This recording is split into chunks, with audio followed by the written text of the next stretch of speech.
Un team-up Flash Green Lantern, l'écran plasma de Roy Harper et Bat Cthulhu à tentacules.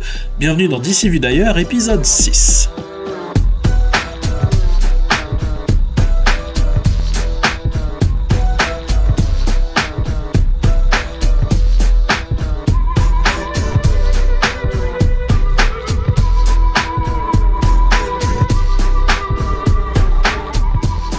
Et oui, on continue à faire notre petit tour hebdomadaire, hein. Vous avez vu, j'ai retenu le nom.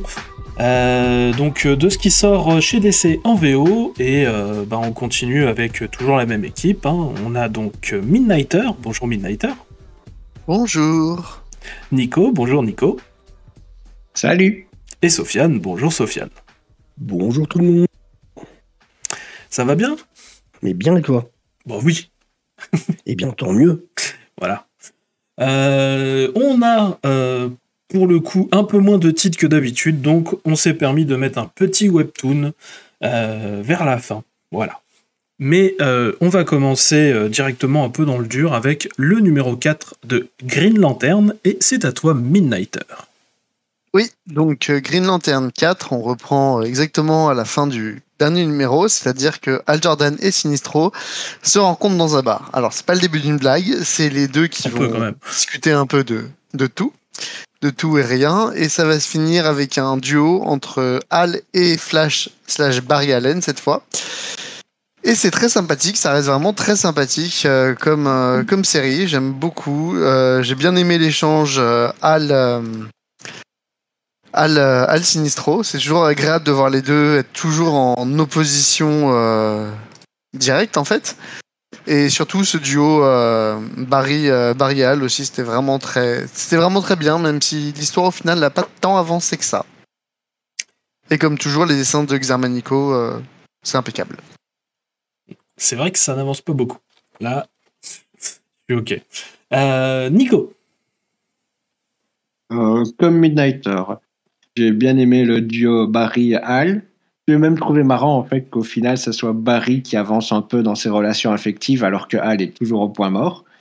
Et comme vous, j'ai trouvé que ça n'avançait pas beaucoup, même si on sent que le scénariste a une petite idée avec Sinestro. Mais c'est vrai que pour Hal, on ne voit vraiment pas vers où il va. Et une fois de plus, du Germanico au dessin, c'est parfait. Sofiane ? Ouais, non, très bon dessin.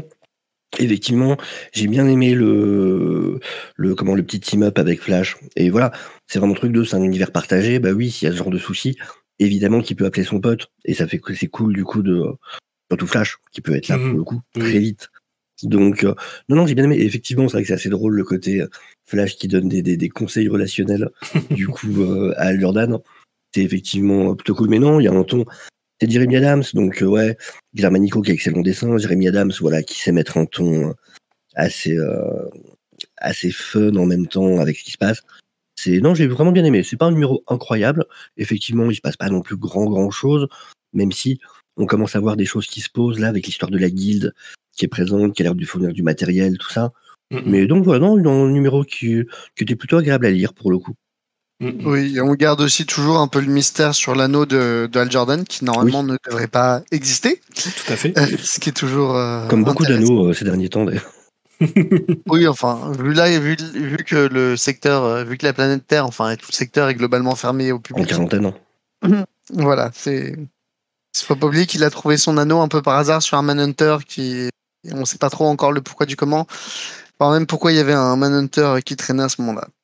C'est ça, et on voit que cet anneau aussi, il ne réagit qu'à une seule personne.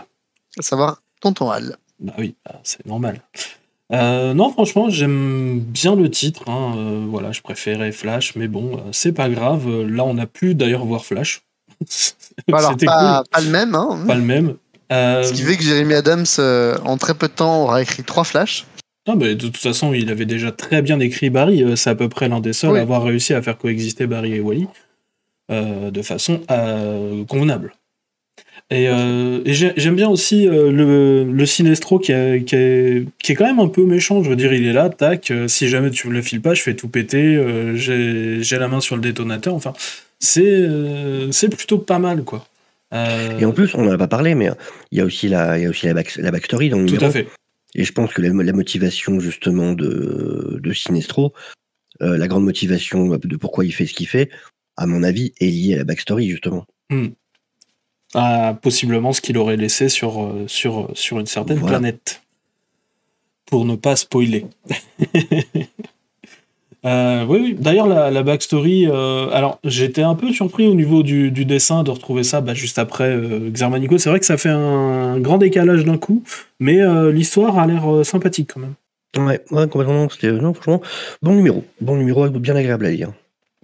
Tout à fait. Et je continue d'espérer dans le futur, pas dans les médias, un Dawn of Green Lantern chez Urban, parce que entre PKG et Adams, on a le potentiel pour avoir un bon j'espère. Je pense qu'on aura ça quand même. De très bons trucs, ouais. Non, je pense que ça peut se faire. Et bien voilà, on va passer à un autre titre, un numéro 2 ce coup-ci, Batman and Robin, number 2. Et c'est toi, Sofiane, qui va nous en parler. Oui, donc un numéro par Williamson, accompagné par Dimeo. Et du coup, c'est un numéro 2. Donc, ils étaient intervenus à cause d'une espèce de prise d'otage dans un dirigeable qui réussissent à régler. Bon, ça dès le début. On a surtout en fait de l'échange entre Damian et Bruce. Donc Damian qui découvre la nouvelle maison de Bruce, parce qu'il y a pas été depuis qu'il a perdu sa fortune. Même si bon, on le fait un peu passer pour un pauvre. Le mec est quand même multimillionnaire. Oui. Faut se détendre un moment. Et donc, il est moins riche, quoi. Oui, voilà. Oh là là, je vais pas pouvoir me payer ma 3e Cadillac ce mois-ci, quoi. C'est ça. Il y a un homme à l'école, un moment qui est en mode « Haha, Damian, haha, c'est un fils de pauvre maintenant. » Oui, alors calme-toi quand même. Ça va. Il peut toujours acheter l'école. Mais donc, ouais, le numéro, c'est beaucoup sur le rapport entre les deux. Ils vont essayer de protéger un scientifique dont ils sont aperçus que c'était lui la véritable cible de la prise d'otage dans le dirigeable. On a aussi Bruce Wayne qui veut que Damian reprenne un peu une vie normale en ayant à l'école, ce qui fait un peu suite au travail de Williamson déjà sur la série Robin, avec justement un Damian qui avait réussi à se faire des amis, et Bruce Wayne aimerait justement qu'il continue un peu dans cette direction-là. Si possible, des amis qui soient pas des tueurs patentés. Voilà, avec qui le point commun qu'il a ne soit pas uniquement le fait de savoir tuer les gens d'autant de manières différentes. Et d'avoir des problèmes relationnels avec ses parents. Aussi. J'avoue que le petit jab là, il faisait quand même un peu mal, quoi. Ah ouais, mais j'ai trouvé très bien placé. J'avoue. Pour ce que j'en ai pensé, donc c'est censé se passer en même temps que Gotham War, c'est ça? Je pense un peu avant, en fait. Carrément pendant, parce qu'ils font réflexion, les vilains font réflexion au fait que c'est séparé. En tout cas, c'est avant. En tout cas, c'est clairement avant le dernier numéro de Batman, parce que vu comment les deux, comment Batman semble se casser dans son coin. C'est juste un peu avant, puisque c'est déjà dans la période où ils sont en deux clans avec les autres Robin et Nightwing. Et si j'ai un problème avec ce numéro, c'est vraiment ça. C'est que du coup, c'est pas du tout le même Batman. Il agit pas du tout de la même manière, il réfléchit pas de la même manière. Enfin, c'est très bizarre. En termes de continuité, c'est très bizarre. Si j'ai un autre problème avec, alors Dimeo dessine extrêmement bien, mais bordel, faut arrêter d'abuser avec les flous, quoi. Tout le temps. Déjà sur son Harley Quinn Future State, je me souviens, ça me rendait malade. J'avais l'impression de voir des captures d'écran d'un animé, en fait. Trop de flou, tue le flou. Faut pas en mettre autant. Et vraiment attention, hein, c'est magnifique, c'est superbe en termes de dessin. C'est juste le fait de mettre autant de flou partout, je trouve ça trop, vraiment, quoi. Après, le titre est pas mal. C'est intéressant de voir. Déjà, ça fait du bien de voir un Damian un peu proche de son père, pour le coup. On n'a pas assez eu l'occasion de le voir. Non, il y a pas mal d'éléments qui sont plutôt cool. Et j'avais beaucoup aimé la série Robin de Williamson. Voilà, c'est un peu une continuation. Pareil, ça répare aussi ce qu'avait fait Bendis sur Young Justice. Donc, c'est un peu, laisser ça derrière. Donc, ça, j'apprécie. Après, voilà, vraiment, par contre, en termes de continuité, c'est vrai que c'est assez chelou dans la caractérisation des personnages. C'est la partie-là qui me dérange un peu, pour le coup. Ouais, mais après, comme on n'aime pas trop la continuité actuelle sur ces personnages. Oui, je préfère ça du coup, à la limite. Voilà. Je préfère ça. Et bon, personnellement, moi j'admets que lorsqu'il y a 2 titres parallèles qui n'ont pas exactement la même caractérisation, c'est en mode de j'en ai rien à foutre, c'est pas grave, tu me diras plus tard comment ça se passe. Au pire, c'est une aventure qui s'est passée à un moment, et c'est pas grave, on s'en fout. Ah ouais, mais là quand même, il est très très très différent le Batman alors que c'est censé être. Oui, mais après, faut pas oublier qu'on a notamment aussi le Batman de Ramvi qui est supposé plus ou moins se passer en même temps. Oui, mais Ouais, par non, contre, mais Et ça, même c'est- chose, c'est une autre caractérisation. Et je vais pas râler parce que la caractérisation de Batman n'est pas la même c'est pas du tout pareil. heureusement. Enfin, et heureusement, parce que sinon je supporterais aucun titre Batman en fait. Mais c'est pas comparable en fait, parce que celui de Ramvi, t'as aucun élément, t'as pas tous ces éléments-là. Là, vraiment, on te parle d'éléments de ce qui se passe dans le Batman de Zdarsky et Tiny Howard, enfin dans leur event, alors que pas dans celui de Ramvi pour le coup. Tu peux le prendre effectivement comme se passant à n'importe quel moment. C'est très différent. Après, il parle C'est aussi, rattaché au même il parle aussi du Poison Ivy. Enfin bon, bref, c'est. Oui, c'est- avec Killer Croc qui s'en va parce que la continuité m'appelle ailleurs. C'est vrai, il y a ça aussi, oui. Non, bah voilà, non. Et Nico. un autre défaut que j'ai à poser Vas-y. perso, c'est toujours pour les dessins de Dimeo.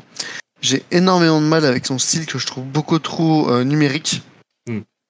Alors les inspirations manga, ça me dérange pas du tout. Au contraire, je trouve ça très bien que ça comprenne d'autres styles d'ailleurs venus du Japon notamment. Mais cet aspect extrêmement numérique, c'est vraiment quelque chose avec lequel j'ai beaucoup de mal en fait. Ah, je te dis, on dirait vraiment on dirait quelqu'un qui vient de découvrir l'effet blur sur Photoshop et qui du Ouais. coup on met partout quoi. Oui, bah, tu vois, par exemple, des fois, t'as un décor et t'as un petit truc autour des personnages qui restent Oui. autour. C'est assez bizarre. Nico, quel est ton avis? Comme Midnighter, je vous l'avais déjà dit quand on a fait la critique du premier, je suis pas du tout fan du style de Dimeo. Le côté trop numérique, c'est pas vraiment ma came. Et comme dit Sofiane, on a quand même l'impression que c'est le plus grand fan de J.J. Abrams avec cette surutilisation du flou. Et des Ouais. lance flares Et partout. donc, par contre, l'écriture de Williamson et des persos est vraiment réussie. J'aime bien cette relation Bruce-Damian. On sent qu'il y a quand même une petite tension entre les deux, mais c'est bien écrit. J'aime bien toujours le côté petit con arrogant et quand même attachant de Damian. Même si l'intrigue avance doucement, ça m'a bien plu. Ouais, moi, je suis. Alors, le truc, c'est que je trouve que le style est intriguant pour un titre Batman. Parce qu'un titre aussi avec autant de lumière et de trucs comme ça, c'est pas quelque chose auquel on a l'habitude. Ça me rappelle celui de Tanyan Ford avec, avec la Gotham très cyberpunk. Ouais, mais encore plus pour le coup. Oui. Parce que là, il y a rien qui justifie en fait. Ce qui ne me rappelle pas de bons souvenirs. Mais non, j'aime bien la caractérisation des persos. Là, ils sont sympathiques. J'ai quand même réussi à repérer une case qui est copiée sur 2 pages différentes. Celle où tu vois Damian en fait qui remet ses lunettes et tu as le ha derrière en fait. Mais bon, c'est pas grave, c'est juste que c'est un jeu que j'aime bien faire repérer les cases. T'as Damian qui continue aussi à faire ses fanfics et à dessiner ses petits mangas, donc pourquoi pas. Écoute, c'est terrible, même Damian est un personnage de comics et fan de manga. Ouais, et puis pour le coup, il fait du. Il écrit sa propre fanfiction sur lui-même et c'est Ah ouais, non, clairement, c'est. Damian Vane. C'est ça. Et j'attends le jour où il va la poster sur internet et en fait c'est ça qui va faire tomber l'identité secrète de Bruce Wayne, mais voilà, pour moi ça va être ça. Non, franchement, assez sympathique, mais numéro, c'est vrai quand même qui sert surtout à poser vraiment les différents contextes qu'on va avoir, donc l'école et puis le côté vie sociale, mais qui sur l'intrigue globale fait assez peu avancer au final. Ouais.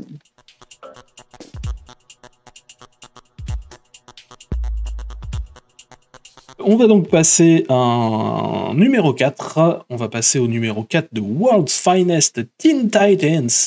Oui, on continue dans les chapitres où l'histoire globale n'avance pas beaucoup. Dans celui-ci, on a Wally qui invite Garth, donc Aqualad et Roy, Speedy, pour un petit week-end chez ses parents.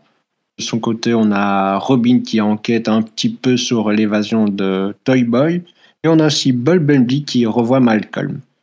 Donc, cet épisode est très focalisé sur l'humain, surtout ce qui est Wally, Garth et Roy, où on a vraiment Garth qui est vraiment hors de son élément, comme on sait tous, il est Atlante, donc être à la surface, c'est pas évident, et il s'enchaîne les verres d'eau, ce qui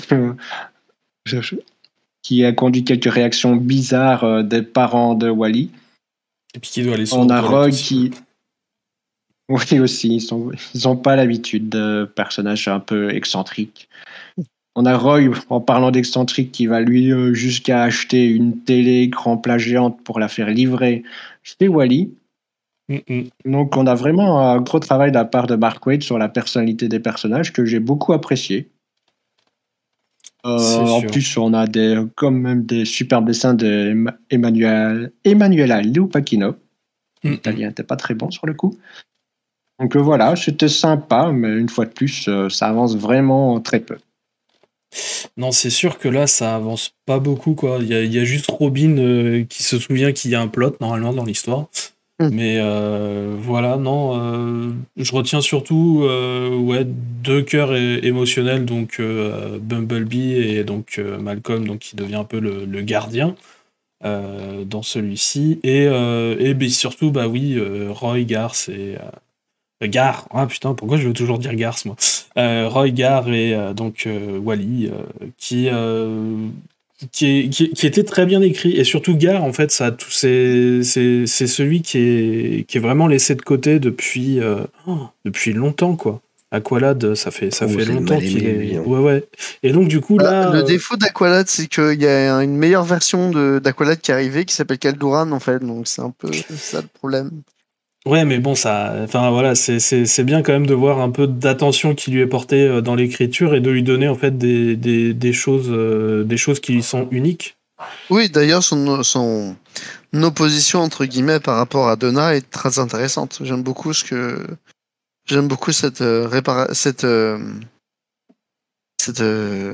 relation en fait, même si elle fonctionne pas. Mais oui, enfin après elle fonctionne pas, on va bien voir. On va bien voir si elle ne fonctionne pas. Puisque tout est encore en suspens finalement, et le personnage qu'on s'attendait à faire peut-être des choses un peu plus égoïstes va finalement faire la chose juste, parce que c'est un héros quand même. Oui, bien sûr. D'ailleurs, ouais, j'ai vraiment, en effet, ça reste vraiment slice of life. Tout à fait. Mais ça m'a pas du tout dérangé. Enfin, c'est vraiment un moment chill qui permet vraiment de mieux connaître les personnages comme Roy et Aqualad. Parce que c'est un peu des personnages secondaires, voilà, comme vous l'avez dit, qu'on voit pas beaucoup. Et voilà, ça reste vraiment très intéressant, très feel good, mais après, je pense que c'est un petit arc que Mark Waid s'est dit dans sa tête qui pourrait être sympa à faire, mais pour moi, je pense pas que ça aura autant d'impact que son World Finest. Pour le coup, j'ai pas trouvé ça intéressant. J'ai vraiment l'impression, d'avoir allumé la télé au pif et d'être tombé sur un sitcom sur M6, mais tu vois, au niveau moyen, quoi. En plus, un sitcom où c'est un mec de 60 balais passé qui a écrit des gamins. Et ouais, ça c'est pas mauvais, mais vraiment, c'est le truc que j'oublie dès que je le referme, quoi. Il y a rien de... Autant sur Shazam, je trouve que ça marche à fond, Mark Waid. Et vraiment, ça me confirme que les titres Titans à venir, je vais pas les acheter quand ça sortira chez Urban. Franchement, pour le peu qu'il y a d'intéressant dedans, je m'attendais vraiment à un truc incroyable pour les Titans avec ce qui était arrivé avec leur mise sur le devant de la scène. Et au final, côté Titans, en vrai, je suis assez déçu de ce qui sort de chez DC Comics en ce moment, quoi. Donc bon, après c'est moi, mais ouais, non, ce titre-là, franchement, c'est pas un titre que j'ai envie de posséder, quoi. Aussi, moi, ce qui me semble bizarre, c'est que normalement, on est censé être dans le passé. Ouais. Et alors, on est sur les titres que j'ai lus, on est quand même vachement dans le présent. Je veux dire, on a l'impression... Après, faut pas oublier que même si ça se passe il y a 15 ans, on était en 2007, donc tout ce qui était écran plat, ça existait déjà. Oui, mais voilà, ça reste... Oui, non, voilà, on parle pas d'un comics dont l'époque se déroule dans les années 80, là, en fait. Les écrans plats, oui, mais je veux dire, les trucs à la con de trucs de réseaux sociaux dont on nous parle, là, c'est là où j'ai commencé à vraiment tiquer, quoi. Genre les défis chelous sur les réseaux sociaux. Ah là j'ai commencé à faire. Attends, quelle année Ça, là c'est vraiment la partie où je me dis, c'est un mec de plus de 60 balais qui a écrit des gamins, quoi. Qui veut parler de réseaux sociaux et tout bordel et machin. Tu sais, pour moi, c'est vraiment le même de Steve Buscemi qui arrive en mode hey, Fellow Kids. Là, c'est vrai que ça m'avait semblé un peu bizarre. Après j'aime bien comment les personnages sont écrits, mais il a pas les refs. Ouais. Il a pas les refs. Je trouve. Ah ouais, non, complètement. C'est un titre, ça, je trouve, qui quand même... En tout cas, je trouve pour la discussion avec Roy, Gar et Wally, en fait, qui est vachement bien. Le reste est un peu plus étrange, notamment la caractérisation de Donna, par contre. Là, Oui, c'est assez bizarre, quoi. je l'avais trouvé très différente de d'habitude. Ouais. Mais bon, c'était sur une seule page. En tout cas, il y a un vrai méchant qui arrive à la fin, donc on peut s'attendre à ce qu'il y ait un peu plus d'action dans le prochain. Oh. Bah ouais, quand même, ce serait bien.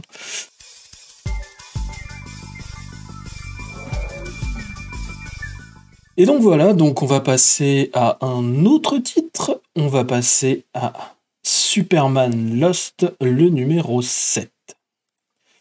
Alors, Superman Lost, c'est toujours ce titre donc de Christopher Priest. Et du coup, c'est toujours Superman qui souffre de stress un peu post-trauma, tout ça. C'est dessiné par Carlo Pagulayan et Lee Wicks aussi, qui vient faire un petit coucou cette semaine. Et alors, l'histoire, elle a pris un petit détour que je trouve chelou. Parce qu'on est habitué à ce que Christopher Priest nous fasse une chronologie qui part un peu dans tous les sens. C'est-à-dire qu'un coup, on est il y a 9 ans, un coup, c'est 7 ans après, enfin bref, voilà. Non, là, il y a un passage histoire imaginaire au milieu en plus. Youpi, on n'avait pas besoin de ça, mec. Vraiment, on rame déjà parfois pour remettre toutes les pièces ensemble. Et alors, disons qu'il y a aussi une stratégie, enfin, donc, qui est trouvée pour, dans le présent, remettre Clark sur pied, on va dire, qui, sans doute, ne sera pas du goût de tout le monde. Voilà. Disons qu'elle implique un certain Monsieur Luthor. Voilà. Qu'on n'avait pas vu jusque-là. Voilà. Luthor qui va peut-être s'allier à des gens qui sont très proches de Superman. Pour trouver quelque chose pour, en gros, lui filer un électrochoc et qui dépasse son trauma. Voilà. Je parlais aussi donc d'histoire imaginaire donc qui nous perd un petit peu, mais alors c'est vrai qu'elle nous perd un petit peu dans la chrono, mais par contre elle est assez sympa parce que du coup on y retrouve un vieux Superman en fait, et il y a un petit moment touchant avec Lois et Clark et c'est assez intéressant, voilà. Donc c'est pas un mauvais numéro. Mais disons que la révélation de ce qui se passe avec Luthor, j'attends de voir où est-ce qu'on va, parce que ça peut partir en cacahuète. Donc on va voir jusqu'où ça va cacahuèter. On va passer à un autre titre très attendu, puisque c'est un numéro 1 avec Batman, un numéro 1 avec Batman avec Christian Ward. Donc c'est Batman City of Madness, et c'est toi, Déviante, qui nous en parle. Sofiane. Oui, tu vois, résumé celui-là. Tout à fait, ça va être coton. On va suivre plusieurs choses. On va suivre un gamin qui arrive à Gotham City et dont on va vite comprendre qu'il cherche à se venger d'un flic qui a fait quelque chose, qui a marqué ce gamin. On a en même temps Batman qui va intervenir par rapport à Double Face, mais Double Face en fait qui veut se faire aider justement à ce moment-là. C'est toujours ce Double Face où vraiment on a qui est vraiment deux personnages différents. Parce que les versions sont pas toujours les mêmes. Là, c'est vraiment celui avec le Double Face qui a deux personnalités très distinctes. Et au-dessus de tout ça, on va découvrir qu'il s'est passé quelque chose du côté de la cour des hiboux. Et en fait, une espèce de porte cachée qui était une espèce de cellule, en fait, a été ouverte. Et s'est échappée une entité dont on va découvrir, alors je ne vais pas tout dire, mais on va dire que c'est une espèce de version de Batman qui veut elle-même avoir son propre Robin et justement rencontre ce gamin du début qui est dans une optique de vengeance. Ouais, je dirais que c'est un bon résumé. Bravo, déjà. Merci. Tu me mets au moins 12 sur 20 ? Non, plus. Oh, ça Je pense va. que tu vas avoir un 14. Oh, bien. Voilà. Oh, je suis content. Et sinon, qu'est-ce que j'en pense ? C'est un premier numéro. C'est encore tôt pour... Voilà, c'est encore tôt pour vraiment se faire un avis définitif. Je trouve ça pas inintéressant. Bon, c'est la cour des hiboux, effectivement, voilà, je vais vous laisser aussi en parler, parce que on a un peu parlé en off. Effectivement, il y a des choses qui font redites. Je suis curieux de voir la suite. Le style graphique, parce qu'évidemment, il faut en parler, parce que c'est Christian Ward, c'est sa première écriture. Il est artiste, généralement. On reconnaît vraiment le style de Christian Ward, de toute façon, ce côté de couleur très flashy et dans son style de dessin. Une mise en page qui peut être plutôt intéressante. Mais voilà, c'est un premier numéro, je suis intéressé, je suis curieux de voir la suite, en espérant qu'il puisse amener ça vers des trucs intéressants et se détacher un peu peut-être du trop plein de référentiels. Mais voilà, on va voir, je vous laisse vous donner votre avis. Nico. Je sais que pour une fois, ce sera pas moi qui vais gueuler en plus. Mais c'est pour ça. Je jubile. Je fais dans l'ordre. Nico. On va pas gueuler, rassure-toi. Oui, du coup, je vais commencer par parler de Christian Ward. Si on aime son style, et c'est mon cas, franchement, on prend une claque visuelle. Chaque dessin. Déjà, c'est le deuxième page, je crois, qu'on a déjà un double page avec un grand plan de la ville, avec un nombre de Batman juste devant. Déjà là, on est dans l'ambiance, c'est magnifique. Et très très joli. Ouais. Je trouve qu'il y a une petite ambiance un peu bizarre, un peu vieux roman fantastique qui se dégage des dessins, et ça colle parfaitement avec ce que veut faire Christian Ward. Par contre, là où j'ai un bémol, c'est un peu la menace, en fait. Cette histoire de Batman inversé, c'est pour le moment, c'est du déjà vu. Il n'y a pas encore si longtemps qu'on a eu le Batman qui rit. Donc, je sais pas. Faut voir la suite, ce qu'il va en faire, mais j'ai peur que ça risque de ne pas être très novateur ou intéressant. Ouais, mais là, c'est Batman Zoidberg, quand même. Non, c'est Batman Cthulhu. Non, moi, j'appelle Batman Zoidberg, je préfère. Je suis désolé, je déconne absolument pas, je suis vraiment en train de lire du Lovecraft depuis toute la semaine dernière, en fait, donc vraiment Batman Cthulhu. Oui, bien sûr. Midnighter. Alors, ça va être moi qui vais être le radar, parce que je pense que je suis un petit peu le moins apprécié. Alors, d'un côté, des points positifs, j'en ai fait une grosse partie graphique, il y a vraiment des planches de Christian Ward que j'ai vraiment trouvé très belles. Aussi, j'ai vraiment bien aimé l'idée qu'on ait Alfred qui est une grosse partie de la narration. Mais, alors déjà, la cour des hiboux, ça me saoule. Enfin, voilà, moi, la cour des hiboux, j'estime que depuis sa création, c'est un peu le méchant qui a été bien trop surexploité. Et mon autre souci aussi, c'est que Christian Ward a dit qu'il estimait que c'était un peu une espèce de suite non officielle au l'immense chef-d'œuvre Arkham Asylum de Grant Morrison et Dave McKean. Mon souci, c'est qu'il nous le référence beaucoup trop par moment. Notamment, il y a un gros passage qui m'a un peu saoulé où Batman va à l'asile d'Arkham. Et toute cette partie-là m'a sincèrement un peu saoulé parce que j'avais vraiment l'impression que c'était Christian Ward qui était en mode regardez ce que je sais faire, regardez de quoi je m'inspire, machin. Sauf que c'est bien beau de prendre cette comparaison-là, mais avec tout le respect que j'ai envers Christian Ward, ça marche pas. Enfin, ça marche pas, où il a pas le...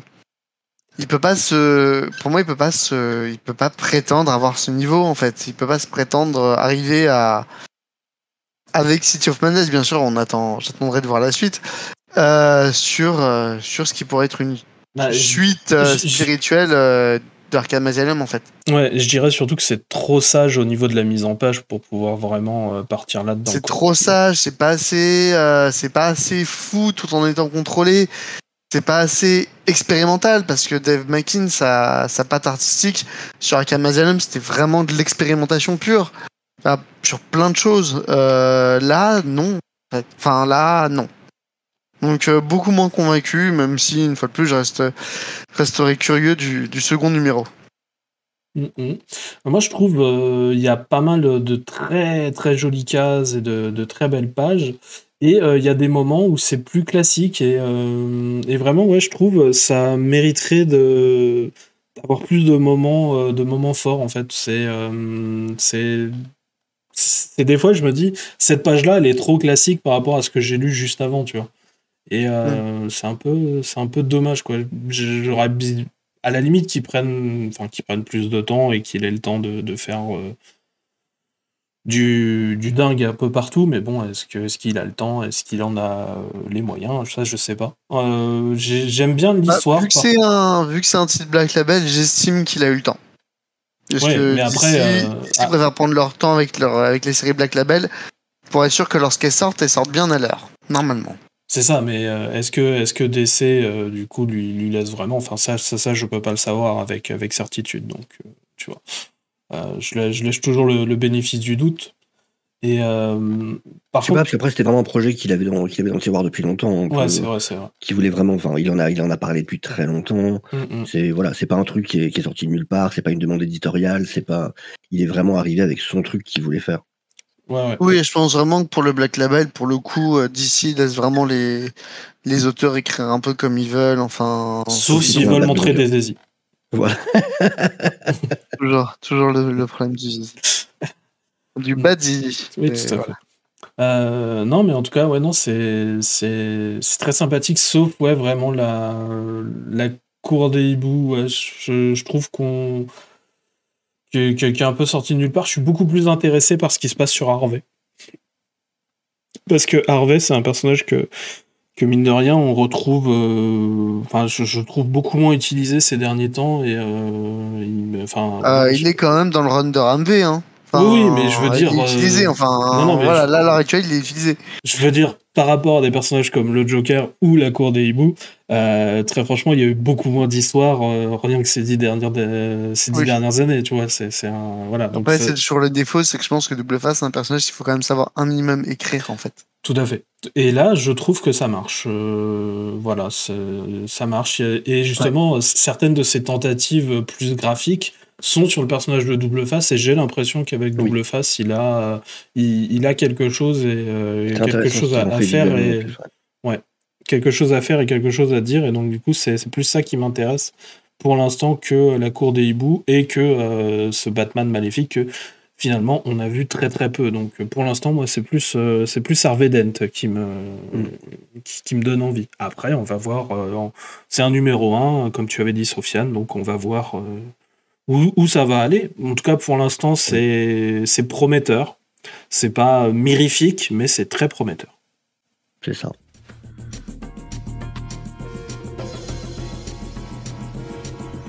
Et donc, on va passer à un numéro 10, le numéro 10 de Danger Street. Attends, juste, tu me fais penser à un truc. C'est ça qu'on a oublié d'en parler sur le Batman et Robin. Vas-y. Mais en termes d'idées de vilains pourris, on est quand même au top. Les vilains. En termes de ressucé, de trucs qui a déjà existé, et on te fait un nouveau vilain, mais en prenant un ancien, et juste, ça sent on n'a plus d'idées. Waouh, on est pas mal sur le Batman et Robin quand même. Les vilains animaux de Batman, c'est pas les bestes. Hein. Non, je parle pas de ça, je parle de Chet. Chuch. Ouais, je sais pas quoi. Ouais. C'est Yachuch. Ouais. Je me demande si c'est pas juste en attendant. Enfin, je sais pas, on va voir. Oui, surtout que Williamson a l'air de teaser un autre méchant, mais bon. Mais j'espère. Ah bah moi aussi, j'espère. Du coup, Danger Street. Tout à fait, Danger Street numéro 10. Alors, peut-être vous rappelez-vous, la dernière fois, je vous parlais du numéro 9, qui était... On va résumer celui-là, Danger Street. Voilà, le numéro 9 était très facile à résumer parce que... voilà. C'est un combat entre deux philosophes. C'est ça, c'est un combat entre deux philosophes. Je le résumais par la dialectique peut-être casser des briques. Voilà. Et celui-ci, oulala, il se passe plein de trucs. Oulala. Tout simplement, on est reparti dans le principe de la série Danger Street. Donc, au cas où je le redis, le principe c'est de reprendre un petit peu tous les personnages qui sont passés dans une revue qui s'appelait DC First Special. en fait, qui essayait de mettre en avant soit des personnages peu connus, soit des nouveaux personnages. Des personnages qui ont connu des destins très divers et en général qui sont moins mis en avant, comme Warlock. Voilà, Warlord. Warlord, oui, tout à fait. Warlord, Orion, le Haut-Père, enfin Creeper. Mais là encore, on est dans les connus. Dans les pas connus, on va avoir Lady Cop, on va avoir peut-être les Dingbat, la version des Outsiders de ce titre qui n'est pas celle qu'on connaît avec Batman. Enfin, voilà. Donc, le but, c'est de faire coexister un peu tout ça de ce titre anthologique, parce qu'en fait, DC l'avait réédité, Tom King, il l'a lu, et puis il a fait « Ah, mais attends, mais ça marche pas du tout, j'arrive pas à croire qu'ils sont dans le même univers, je vais essayer de faire coexister ces univers. » Et là, en gros, enfin, beaucoup de ces histoires qui étaient très disparates et qui partaient dans tous les sens se rejoignent autour finalement du home de Dr. Fate. Finalement, c'est un peu ce que tout le monde semble vouloir, et il y a une de nos personnages qui l'a. Et voilà, là, enfin, ça semble aller quelque part, où jusque-là, c'était difficile de voir quelque chose de cohérent, on va dire.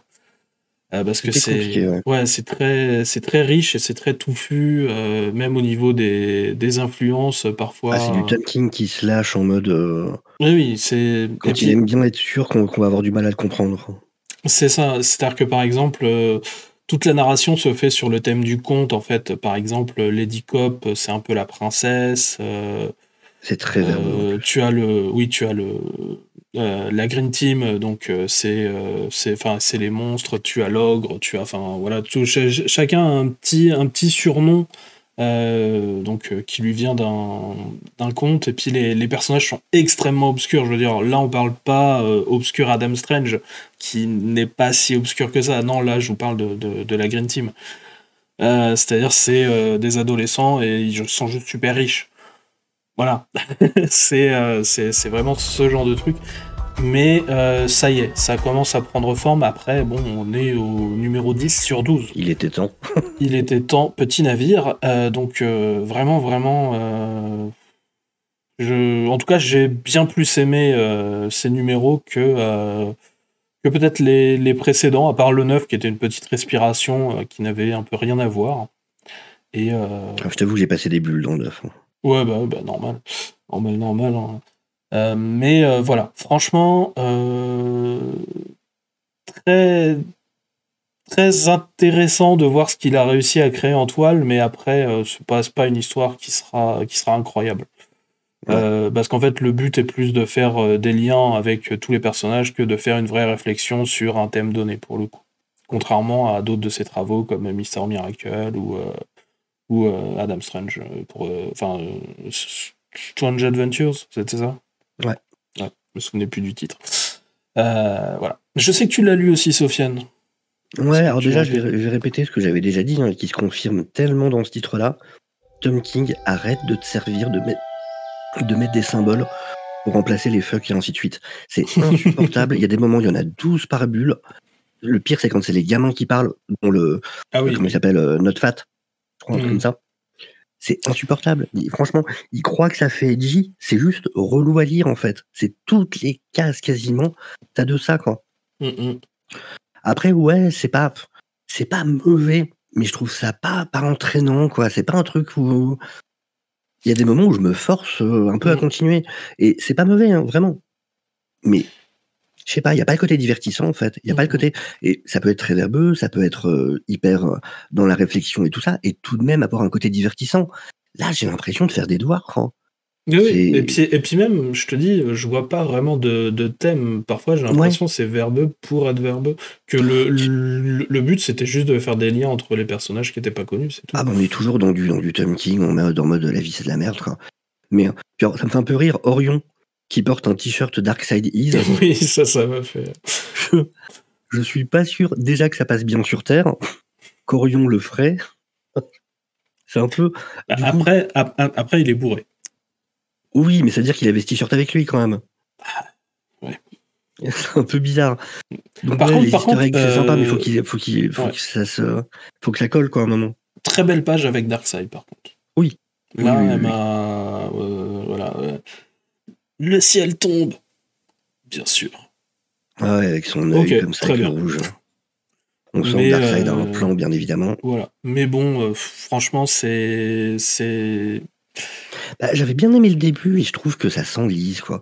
Ça a mis trop de temps à un peu essayer de faire comprendre les choses. Et vraiment, j'en avais plutôt dit du bien sur les premières issues. Mais ouais, non, c'est souvent ça avec Tom King, quoi. Il s'est emmêlé dans son truc.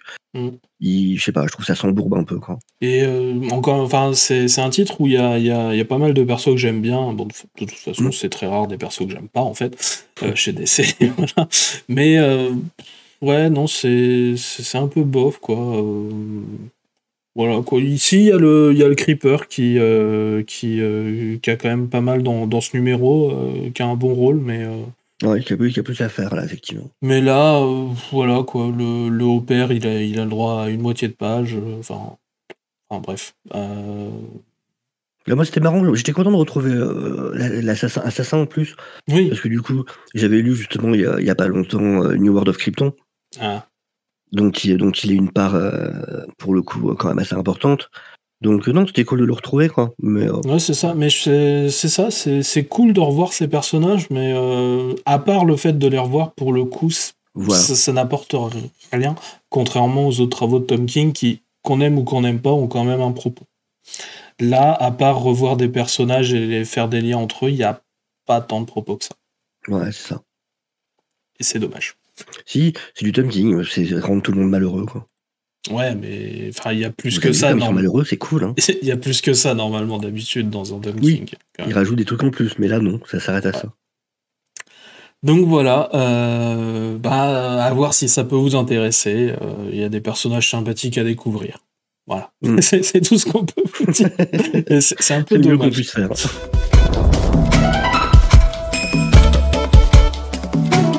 On va passer pour le coup, sans doute aussi un numéro 1 avec sans doute un personnage que vous connaissez, pas beaucoup. On va parler de Wesley Dodds, The Sandman, numéro 1, et c'est toi, Midnighter, qui nous en parle. C'est ça. Donc, Sandman, c'est une nouvelle série qui ressort le personnage de Wesley Dodds, le premier Sandman, qui indirectement est plus ou moins lié au Sandman de Neil Gaiman, même si c'est un peu plus compliqué que ça. Pour résumer, le titre se passe dans les années 40, parce que dans la continuité, Wesley Dodds est un peu dans son cercueil. Oui, et j'ai trouvé ça très intéressant. Vraiment très intéressant de voir déjà une mini-série sur ce personnage qui reste assez méconnu et qui, même au sein de la JSA, était assez secondaire. On a une vraie ambiance pulp. On a une vraie ambiance pulp de comics style pulp, avec Wesley Dodds qui est le héros un peu solitaire. On a sa femme qui sont vraiment retrouvés un petit peu un archétype de type femme fatale. Et surtout, on a les dessins de Riley Rossmo. Comment ? Je disais que en fait Diane, c'était déjà ce personnage-là en fait à l'époque, donc c'est normal.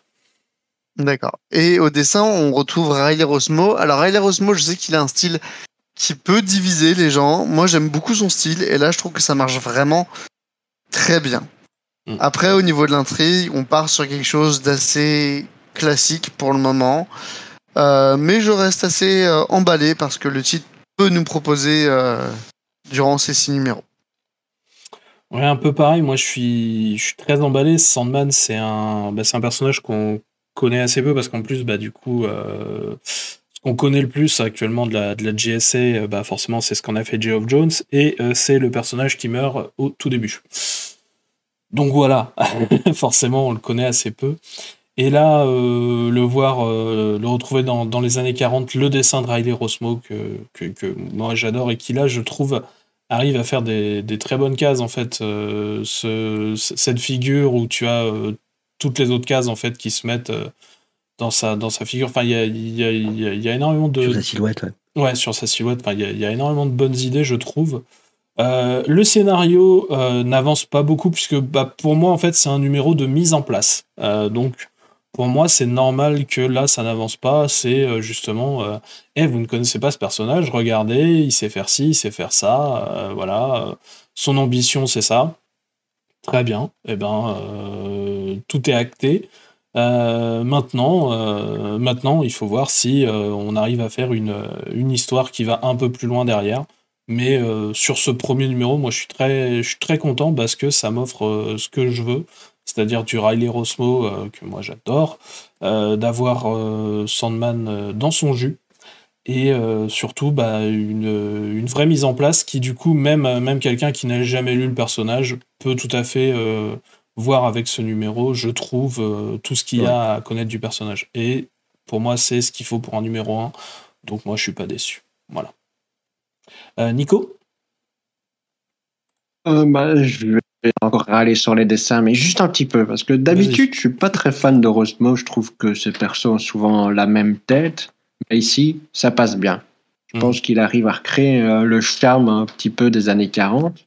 Du coup, ça m'a bien plu. Et comme vous l'avez dit tous les deux, ça présente le personnage et ça le fait très bien. Ça m'a donné envie de lire la suite. Et c'est vrai que ça manquait depuis un moment une série sur Sandman. Au final, même dans le JSA de Jones, il est pas mal présent au début, mais plus on avance, plus il disparaît. Donc ça fait vraiment longtemps qu'on n'a rien eu sur Sandman et ça fait plaisir de le voir de retour.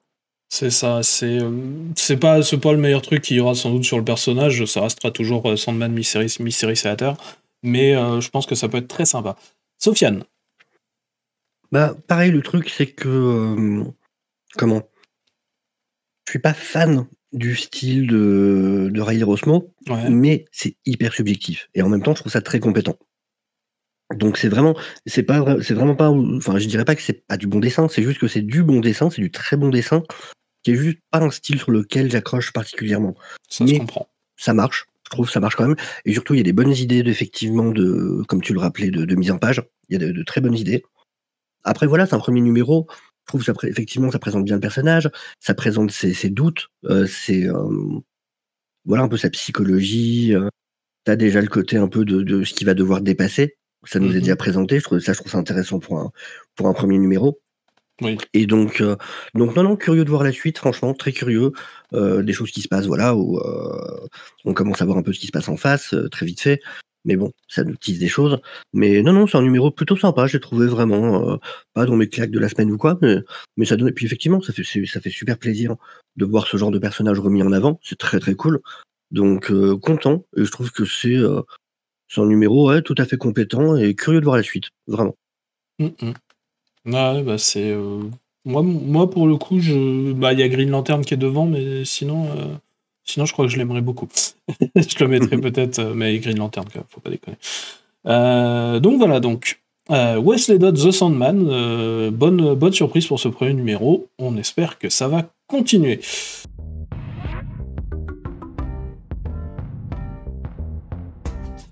On va passer pour le coup, sans doute aussi un numéro 1 avec sans doute un personnage que vous connaissez, ce sont pas beaucoup. On va parler de Wesley Dodds The Sandman numéro 1, et c'est toi Midnighter qui nous en parle. C'est ça, donc Sandman, c'est une nouvelle série qui ressort le personnage de Wesley Dodds, le premier Sandman, qui indirectement est plus ou moins lié au Sandman de Neil Gaiman, même si c'est un peu plus compliqué que ça. Pour résumer, le titre se passe dans les années 40, parce que dans la continuité, Wesley Dodds est un peu dans son cercueil. Oui, et j'ai trouvé ça très intéressant. Vraiment très intéressant de voir déjà une mini-série sur ce personnage qui reste assez méconnu et qui, même au sein de la JSA, était assez secondaire. On a une vraie ambiance pulp. On a une vraie ambiance pulp de comics style pulp, avec Wesley Dodds qui est le héros un peu solitaire. On a sa femme qui sont vraiment retrouvés un petit peu un archétype de type femme fatale. Et surtout, on a les dessins de Riley Rossmo. Comment je disais que en fait Diane, c'était déjà ce personnage-là en fait à l'époque. Donc c'est normal. D'accord. Et au dessin, on retrouve Riley Rossmo. Alors Riley Rossmo, je sais qu'il a un style qui peut diviser les gens. Moi, j'aime beaucoup son style, et là, je trouve que ça marche vraiment très bien. Après, au niveau de l'intrigue, on part sur quelque chose d'assez classique pour le moment. Mais je reste assez emballé parce que le titre peut nous proposer durant ces 6 numéros. Ouais, un peu pareil, moi je suis très emballé. Sandman, c'est un personnage qu'on connaît assez peu parce qu'en plus, du coup, ce qu'on connaît le plus actuellement de la GSA, forcément, c'est ce qu'on a fait Geoff Jones et c'est le personnage qui meurt au tout début. Donc voilà, forcément, on le connaît assez peu. Et là, le retrouver dans les années 40, le dessin de Riley Rossmo que moi j'adore et qui là, je trouve, arrive à faire des très bonnes cases en fait. Cette figure où tu as toutes les autres cases en fait qui se mettent dans sa figure. Enfin, il y a énormément de... Sur sa silhouette, ouais. Ouais, sur sa silhouette. Enfin, il y a énormément de bonnes idées, je trouve. Le scénario n'avance pas beaucoup puisque pour moi en fait c'est un numéro de mise en place. Donc pour moi c'est normal que là ça n'avance pas. C'est justement vous ne connaissez pas ce personnage, regardez, il sait faire ci, il sait faire ça, voilà. Son ambition c'est ça. Très bien. Et ben tout est acté. Maintenant, il faut voir si on arrive à faire une histoire qui va un peu plus loin derrière.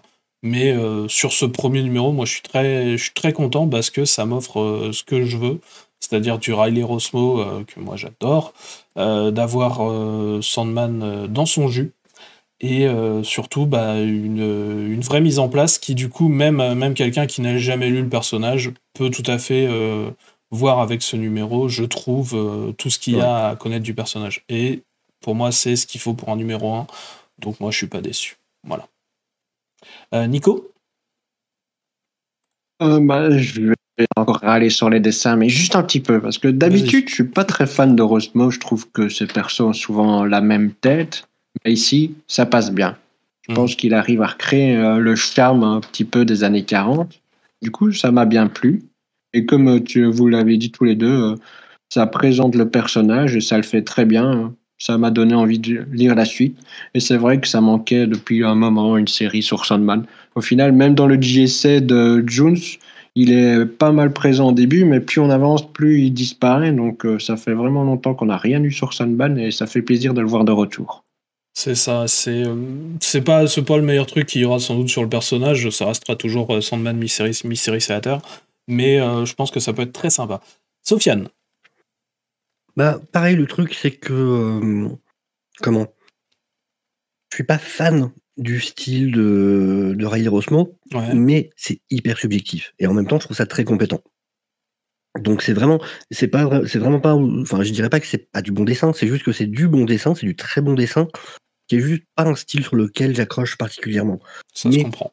Ça marche, je trouve ça marche quand même. Et surtout, il y a des bonnes idées, effectivement, comme tu le rappelais, de mise en page. Il y a de très bonnes idées. Après, voilà, c'est un premier numéro. Je trouve que effectivement, ça présente bien le personnage, ça présente ses doutes, voilà un peu sa psychologie. T'as déjà le côté un peu de ce qu'il va devoir dépasser. Ça nous est déjà présenté. Je trouve ça intéressant pour un premier numéro. Oui. Et donc non, curieux de voir la suite, franchement, très curieux. Des choses qui se passent, voilà, où on commence à voir un peu ce qui se passe en face, très vite fait. Mais bon, ça nous tisse des choses. Mais non, c'est un numéro plutôt sympa, j'ai trouvé vraiment. Pas dans mes claques de la semaine ou quoi, mais ça donne. Et puis effectivement, ça fait super plaisir de voir ce genre de personnage remis en avant. C'est très très cool. Donc content. Et je trouve que c'est un numéro tout à fait compétent et curieux de voir la suite, vraiment. Ouais, c'est moi pour le coup, il y a Green Lantern qui est devant, mais sinon je crois que je l'aimerais beaucoup. Je le mettrais peut-être, mais Green Lantern, quand même, faut pas déconner. Donc voilà, Wesley Dodd The Sandman, bonne surprise pour ce premier numéro. On espère que ça va continuer.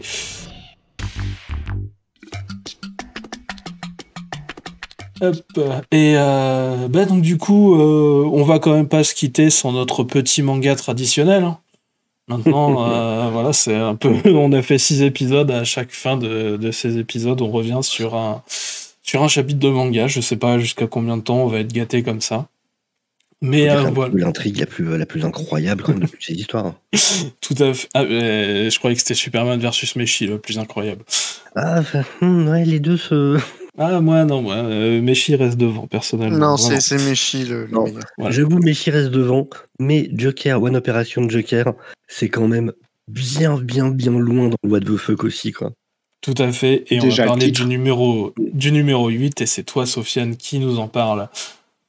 Mais avec plaisir. Parce Alors, que, en je fait, rappelle, hein, je dois te l'avouer, j'adore t'écouter parler avec autant de passion de ça, tout simplement. J'ai découvert que c'était un des plaisirs dans ma vie, donc s'il te plaît, fais-moi plaisir. J'adore ces mangas, mais c'est trop bien.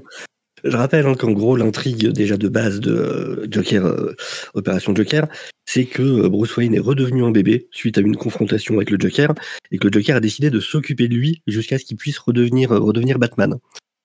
Et là, du coup, ce numéro-là, on découvre un peu ce qu'est la vie de parents au Japon grâce à ce manga.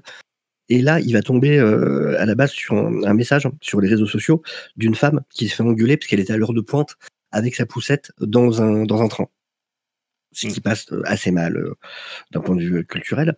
Et lui va répondre au début en disant « espèce d'idiote tu t'attendais à quoi d'autre de la part de Gotham City, voyons. Évidemment que les gens sont méchants. » Sauf que, alors déjà, on va se rendre compte que Joker, en fait, a super peur pour le petit Bruce. Genre, il est encore plus armé que d'habitude quand il va en ville, juste parce que, justement, il a cette vision de Gotham. Donc, c'est le Joker qui trouve que Gotham est une ville dangereuse pour élever un enfant. Et en fait, il va tomber sur des gens gentils. Ça va être à chaque fois où il va, dans le train, il va tomber sur un mec avec une vieille gueule de Yakuza, donc il va se dire, mais c'est bon, il attend pour m'engueuler parce que je suis dans le train avec la poussette. Il est tellement troublé qu'il descend même un arrêt avant celui où il doit aller normalement. Et il s'avère que le mec, en fait, veut juste l'aider parce que c'est un papa. Et juste, il va l'aider pour monter les escaliers avec sa poussette. Il va tomber sur un type hyper désagréable. Mais en fait, il y a un autre mec qui va arriver, qui va remettre l'autre à sa place et qui va être tout gentil, machin. Enfin, c'est vraiment c'est le Joker qui du coup va faire un mea culpa et va même reposter du coup sur les réseaux sociaux en disant bah non, je me suis trompé, en fait il y a des gens gentils dans Gotham et voilà, on peut être un parent et faire des bonnes rencontres et c'est magnifique. C'est voilà, Joker qui apprend à être un bon père. Ça n'a aucun sens, j'adore. Un bon père et un bon citoyen là dans celui-là, c'est ça qui Et un bon citoyen en plus. En plus, il est hyper. Oui, alors ça va, j'ai pris le train, c'est pas l'heure de pointe, donc normalement c'est bon. Je devrais dire. Il bloque tout le long en mode mais est-ce que je dérange quelqu'un? Il y a un tel qui me regarde. Est-ce que ça veut dire que j'aurais pas dû? Est-ce que je vais me faire engueuler? Est-ce que machin? Et surtout qu'en plus, ce qui était assez intéressant dans ce numéro-là, c'est qu'en fait, il est toujours prêt à surréagir en fait. Oui. C'est-à-dire qu'en fait, quand t'en as un qui commence à lui dire ouais, du coup, c'est peut-être pas un bon endroit d'amener un nourrisson dans un resto. Ouais, il sort la sulfateuse. Et le mec d'avant qui veut l'aider pour monter les escaliers, il avait déjà son couteau dans la main pour s'en occuper. Un bon gros schlass. Enfin bref, c'est. Et en plus, quand tu vois à travers sa veste, tu vois qu'il a 40 000 trucs, quoi. Oui, il y a des grenades, il y a tout. Il est encore plus dangereux pour son gamin que tout ce qu'il pourrait croiser. Ah ouais, il a 2 ceintures de munitions différentes, le couteau, un flingue, une mitraillette, des grenades, enfin c'est n'importe quoi. Lui-même le dit, il dit je suis encore plus armé que d'habitude. Enfin voilà, il est encore plus armé qu'un perso de Rob Liefeld dans les années 90, quoi. Ah, ça m'étonne même qu'il ait pas monté des mitraillettes sur le landau pour l'instant. Non, mais voilà, non, c'est un numéro que j'ai bien aimé, justement parce qu'il était moins sur des conseils de parentalité pour le coup, et bizarrement sur du développement de personnages. Et je ne m'attendais pas à ça de ce titre. Surtout quand j'avais lu le numéro 1. Qui, je le rappelle, consistait à acheter des couches pour mettre sur les petites fesses de nourrisson de Bruce Wayne. Genre, le site où il y a les messages, c'est pas Yahoo, c'est Yahoo. Oui, mais ça arrive. Ça, c'est un classique des comics d'inventer des marques qui ressemblent à celles qu'on connaît, parce que forcément, si tu mets une marque dans ton comics, il faut qu'il y ait des tas d'accords, donc c'est un peu compliqué. Alors, notons quand même qu'il y a quand même un truc sur la parentalité, c'est d'aller récupérer les coupons pour pouvoir récupérer les couches moins chères. Ah oui. Mais c'est à peu près la seule raison pour laquelle il sort, quoi. C'est ça. Mais ouais, non, c'est un bon numéro. pour le coup. Et je trouve, ouais, on peut. Je trouve que Meshi est mieux pour sortir des mèmes, mais je pense que. Oui. Je pense qu'en tout cas, ce numéro-là, il peut très bien en sortir aussi. Et là, moi, là, vraiment, je me demande en fait jusqu'où ils vont aller, quoi. Bah, ouais. Bah, Combien de temps tu peux durer avec ça, quoi? Bah, écoute, un petit moment, je crois, puisque là, du coup, ils attaquent, je crois, en TPB. Là, bah, ça va être le deuxième volume, du coup, avec ça, puisqu'ils ont changé la couverture sur la version numérique, qui donc va aller avec le TPB. Chez Meshi, techniquement, il y en a 3, parce que j'ai vu 3 couvertures. Celui-là, je sais pas. Enfin bon, bref, pour moi, je sais pas jusqu'où ils vont aller, mais bah écoute, on prendra et puis ça nous fera nos fins d'épisode à chaque fois. Hein. Exactement.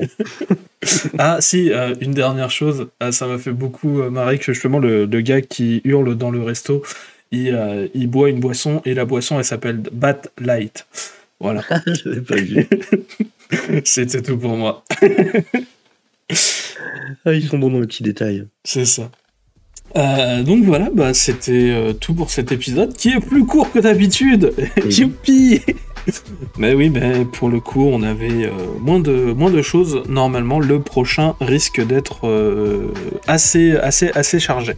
Donc on est content d'avoir pu faire le webtoon ici. On essaiera d'en parler dès qu'on aura un petit creux, justement, dans des semaines un peu moins chargées. Voilà.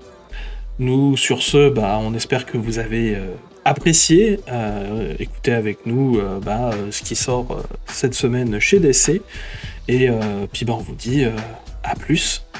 Salut tout le monde. Ciao, ciao. À bientôt tout le monde. Salut.